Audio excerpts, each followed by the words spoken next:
Substantiate, to establish by proof or competent evidence.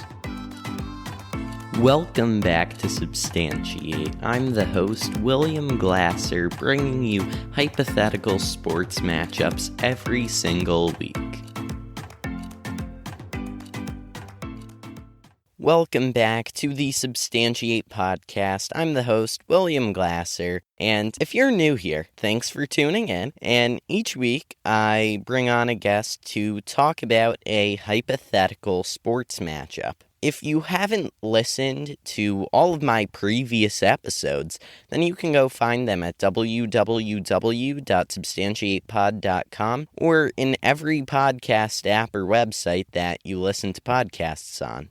So this week, I still am not back home, so I still can't access my recording files on my main computer, but I can guarantee you that next week, hopefully I'll be home for the sake of the podcast, but even if I'm not, I can guarantee I will be having a guest on next week. Obviously, no episode last week, which I'll explain a bit why later.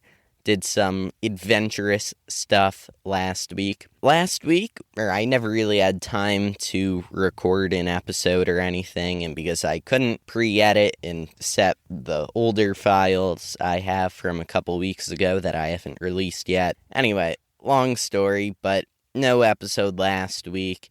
There will still consistent episodes every Wednesday going forwards. All good. And so last week, I went to two sports games, actually. So I went to the Atlanta Braves game that we were playing against the Miami Marlins last Tuesday. And then I also went to the Dallas Mavericks game. They were playing home against the New York Knicks on Friday. I had some fun times there, and so I thought that today might be fun or interesting to just talk about what sports is like in a waning pandemic right now. It's been a long time since I was at a sports game, let alone a major sports game like MLB or NBA, but it was pretty amazing to be back there in a stadium, and although it wasn't one of my favorite teams, it was still a ton of fun to have some ballpark food and all that stuff, to go around new places. It was very fun, and just to be in a place with other people, it felt very normal until you heard how quiet it was. One quick note here before I begin talking about all of this. I'm going to be leaving all of the pandemic politics out of this episode. Everyone feels differently about how comfortable they are going inside or outside right now. I'm just not going to say anything about it because how safe everything is, it's all subjective. Everyone feels differently. So I'm just going to present the facts. Okay. So first, I'll talk about the Atlanta Braves game that I went to. So we got some nice cheap seats out in left center field. They were actually in the first row, StubHub, maybe 5, 6, 7 hours before the game started. Great seats. First row was a ton of fun out there. Unfortunately, we arrived maybe literally the last minute of batting practice. Standing out there for that minute, that was fun. I think it was the Marlins were taking batting practice at that time. Didn't get a ball or anything during their minute. Isn't a long time for it. Then we walked around the stadium, and in Truist Park, where the Braves play, it's only a few years old, 2017, I think. And behind home plate, behind that area, they have, I forget what they called it, but as someone that's been to Yankee Stadium plenty of times and has been in Monument Park out in center field, it was that kind of thing here with the Braves. So they had their retired numbers, they had a few different things, and you can go check out some pictures I took about all of this on the Substantiate Pod Instagram. So go there at Substantiate Pod. While you're there, give us a follow. Check out some of the Instagram Reels. Got, I think, more than 70,000 views on one of them now and over 10,000 on a few others. Just some funny things I've put together, I guess. as well as some clips from previous episodes of the podcast. Anyway, you get my point, as well as at Substantiate Pod on Twitter and Facebook. So I took some pictures back there. They had, I'm not sure if it was the real thing or if it was a replica of one of Babe Ruth's jerseys when he played on the Boston Braves to close out his career after he left the New York Yankees. And then I continued to walk around, and they also, this year, they had a big 44 in the middle of center field, and that's for Hank Aaron, who passed away, I believe it was last January. Then the game starts. It was a bit of a dry game, to be honest. It wasn't even great pitching, but not too many great hits or anything. Ronald Acuna Jr., I think he hit a triple and then a single. He was halfway to the cycle. I don't think he got another hit after that. Eventually, he wound up tagging up on a ball that was pretty shallow into center field. So basically what happened on this play, and it was interesting, I think Jose Altuve had a similar play to this earlier in the season, but you could tell exactly what the Marlins in the outfield did wrong. So what happened was the second baseman starts backing up, right, to catch the blooper fly ball, and he makes the catch, but because he was backpedaling and off balance, Ronald Acuna Jr. can score because he would have taken him longer to get a good throw. As opposed to if the center fielder, who was Starling Marte that day, and I'll talk more about him after, he did some funny things, but as opposed to if Marte had continued running in, he could have caught the ball, and because he's already moving forwards, he could have nailed Acuna out at the plate, or Acuna wouldn't have tagged up and ran. So very great heads-up play by Ronald Acuna Jr., very smart play, and he's one of the most athletic players in baseball. He's very fast, very strong, and good play by Acuna there. So, then later on, I think one of the Braves, or maybe it was one of the Marlins, hits a home run to right field. That was the only home run of the game. I was a little disappointed. I was out there in left center field with my glove. I actually got on TV on one fly ball out there. I'll post that also. A screenshot of it maybe, circling me and where the ball went. That was in maybe the second inning. Anyway, it was still fun. And while we were out there, during, outfield warm-ups and stuff, there were some balls that were tossed around. I didn't get any. I was sitting there wearing my Yankees hat, to be fair, and I was wearing a London Series t-shirt from when the Yankees played the Red Sox in London back a couple years ago in 2019. But, whatever, I'd take the hat off if they were looking over to throw. Whatever, didn't get a ball, no biggie. But still, Starling Marte, he was out there in center field. Some of the fans were calling out to him in Spanish, and he'd respond, whether it was with some funny hand motion thing or whatever. And anyway, funny guy, and he was interacting with the fans in that sense. He earned an Instagram follow from me. He was a very fun player to watch out there, and all the random things of making different hand motions and stuff, or, he was just trying to have some fun out there. And honestly, baseball needs more players like him, players that are engaging with fans and draw them in and are exciting to watch in that sense, because he's a good player also.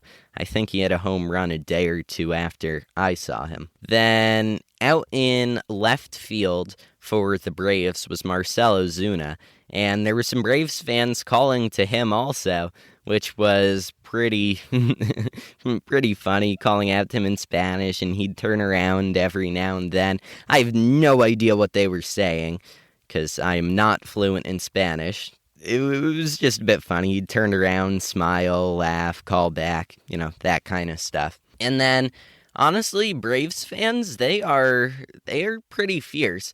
When the Miami Marlins would bring in a relief pitcher, I had never heard of this tradition or anything, but basically they lower the lights a lot, and then everyone turns on their phone light and does this pointing or chop thing.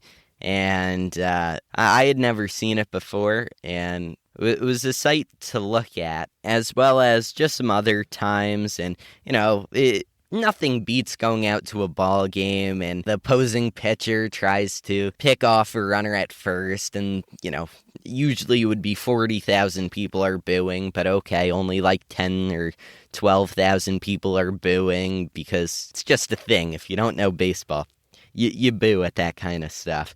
And, so that's always fun. And I got into a lot more booing and heckling in the Knicks-Mavs game on Friday night. But I'll get to that later. So, yeah, overall, the game going into the bottom of the ninth was tied 3-3. And it was every kid's fantasy dream. At one point, I think it was Ozzy Albies. It's the bottom of the ninth, 2 outs, bases loaded, 3-2 count, tie game. If you added 7th game of the World Series, and that literally makes it every kid's fantasy, but okay, it's not the World Series. It was April, for crying out loud. Still, bottom of the ninth, 2 outs, tie game, 3-2 count, and he made out. Game goes into the 10th inning. There's the stupid runner on second rule to start extra innings that they implemented last year and continued this year. Anyway, the Marlins wind up scoring 2 runs. The Braves don't score in the bottom of the 10th. 5-3, saw some bonus baseball. That's always fun. Again, they actually had... Out of that 3-game series, that was the least exciting of the 3. Regardless, it was still fun to get out there. Had a foot-long hot dog, I think, and some popcorn. So that was fun. And also, there were the Braves fans out there in left center field. They were all, they were a bit funny. Anyway, and they were at 33% capacity, so 1/3. They had groups of 4 or 2 seats blocked off. I was part of a 2-seat, and then there were a few seats in between. So, everything was spaced out, and we were outside. So, yeah, that was the baseball game. That was a ton of fun. Now, before I get into talking about the Mavs-Knicks game, I want to take a minute to tell you about this bar that I've been eating a lot lately. It's called Built Bar. You may have heard me talk about them in the last episode, but these bars, they're covered in 100% chocolate, but you're fine eating them. They're low calorie, low carbs, low sugar, but high protein and high fiber. These bars are delicious. They come in a bazillion flavors. I believe they just released Coconut Brownie Chunk. So this bar has bits of brownie, bits of coconut, as well as all the protein and all of the other stuff covered in 100% chocolate, as always. Anyway, haven't tried that one yet, as well as some other ones. Got that mint brownie. Again, they at least used to have marshmallow churro, puffs. Those were delicious. Double chocolate, cherry, raspberry cheesecake, peanut butter brownie, I think. There's a ton of different flavors. Go check them out. They also have some other products, like protein drink you can just add to some water. Or I think they also have a broth of some kind, as well as just mini bars, Built Bites. You can go order any of those and use code Substantiate to save yourself 10% off an amazing product. These bars are delicious, they're healthy for you, and they're a great way to hold you between meals. Go out, do something athletic, fun, exciting, come back, eat a Built Bar.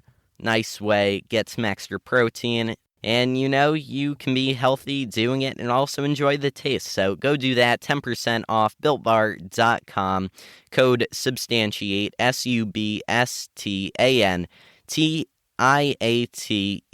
Substantiate, code Substantiate, 10% off on BuiltBar.com. All right, so now coming back to the Knicks-Mavericks game. This game was in Dallas on Friday. Made my way from Atlanta to Dallas by the end of the week. and this game was tons of fun. So although I'm originally from the New York area, I was never a Knicks or Nets fan, really. Not that much, at least. And then eventually I just gravitated towards LeBron's teams. So I didn't get too much into the NBA until he went back to Cleveland. So I was a fan, I guess, what was that, like 2015? He went back to Cleveland, I think, or 2014 to 15, I think. Could be wrong. Maybe it was a year earlier. Anyway, so right now I'm a Lakers fan. Hopefully LeBron comes back in a couple of weeks. But anyway, I was there with my brother. He's a huge Knicks fan. And so the Knicks, they had a terrible stretch basically since the 90s. They've been horrible for around 20 years. This year, they're right now they're on like a 6-game winning streak and like 5 games above 500. So that's crazy to think about. If you told me 5 years ago that the Knicks were going to be above 500 this late into the season, no one would have believed you. Anyway, Julius Randle and Thibodeau, the coach, they're a very defensive-minded team. They have one of the best defenses in the NBA right now. They are a really fun and exciting team to watch when they're on. They have a lot of role players right now. They don't have a superstar. Julius Randle, that night he dropped like 44 points or something to tie his season high. He had a crazy night, very impressive. He was hitting threes left and right. I play this game called Statement Games. You may remember before the Super Bowl, Mark Salino from Statement Games came on the podcast for an episode, and we were just previewing the Super Bowl, but he also talked about his website, Statement Games. Anyway, it's a fun game with prop bets. I think I had like Julius Randle over under, I think it was 2.5 3-pointers. I forget what the number was. I feel like he had like 6 or maybe it was 8 in that game. So he had a phenomenal game. He was just draining shots left and right, inside and out. Derrick Rose, D. Rose, he had, I want to say maybe like 12 points or something. It was a fun game all around from the Knicks. On the Mavericks, Luka Doncic had 18 assists.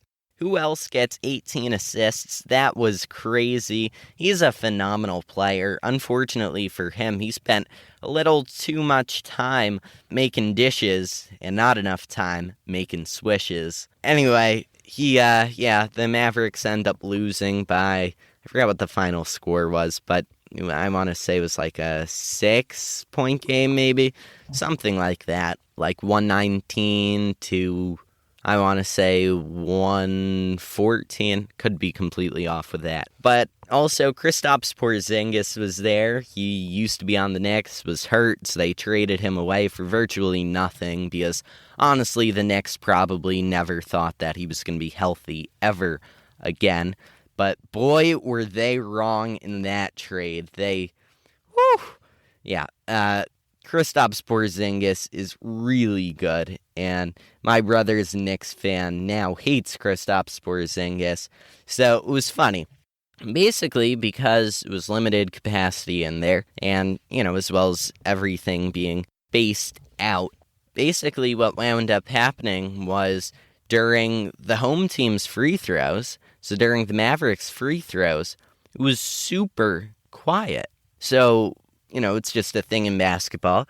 You be quiet while your team is shooting a free throw. So during that time, my brother could yell out, and you could hear it echo in the stadium. So you definitely knew that the players could hear you. And, he's yelling things like, "You could have been a legend, Porzingis," all that kind of stuff. Like, "You could have been great in New York," and all of this kind of stuff.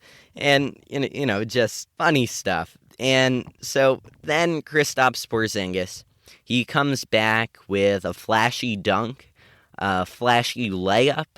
Later in the game when he yelled again, he came back with another nice few plays. So I think it's fair to say he heard my brother yelling. That was pretty funny out there. There were plenty of Mavericks fans out in our section that were, they were laughing a bit. It was pretty funny. Yeah, I mean, that was crazy the way that all went down. And, I had been to one Knicks game before, and they had lost by like 20, 25 points to the Nets. That was Martin Luther King Day in 2014, I think, 7 years ago. That sounds about right. Yes, that was a long time ago. So the Knicks won, and that was it was really funny. And as the game dwindled down to the last few minutes, a lot of the Mavericks fans, they saw what was coming, so they started to filter out. And what that meant was it meant that most of the fans left were Knicks fans. So after the game, like in the hallways and stuff outside of the main area, just going down the escalator to get out of the building, that meant that there were a ton of Knicks fans and a lot of chanting, "Let's go Knicks!" And at the time, that was their 4th win in a row, I think. Now they're up to 6. Not sure when their next game is. I think they last played on Sunday nights. Maybe they play tonight. Hey Siri, when's the Knicks game? The Hornets play the Knicks at 7:30 p.m. All right, there it is, 7:30 p.m. according to Siri. The Hornets are 28-28. The Knicks are 31-27. 4 games over 500.